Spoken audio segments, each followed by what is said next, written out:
Hello again. We're on question 7 of 1a this time, and we want to show that for all alpha, which are complex, there exists a unique, so this exclamation mark means unique, there exists a unique beta in the complex numbers such that ... alpha plus beta is 0. So what this means is that only one beta will satisfy this relationship, that alpha plus that beta equals 0. And when you see there exists a unique, we have two things to prove. First, we have to prove that it exists, that a beta exists such that alpha plus beta is 0. And then we have to prove that that beta is unique.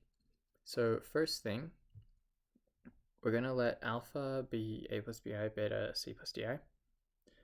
And to prove this, we're just going to add them and then set that equal to 0 and then figure out what b and d need to equal. And since we have a constant plus a coefficient of I equaling 0, we know that a plus c is 0 and b plus d must be 0. And we can solve that c must be negative a and then d must be negative b. So that's in terms of alpha, because alpha is a plus bi. So a general beta as a solution would be negative a minus bi in terms of alpha, which is negative alpha. And we've proven that beta exists. So now we need to prove that beta is unique. So we suppose that two unique solutions, beta and beta prime, must exist.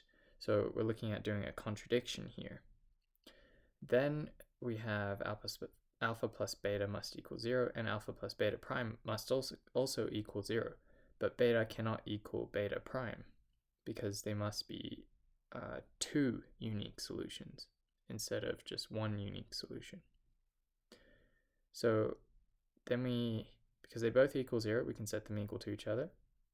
And then subtracting alpha from both sides, we get beta equals beta prime. And that's a contradiction because we said that beta cannot equal beta prime for there to be two unique solutions.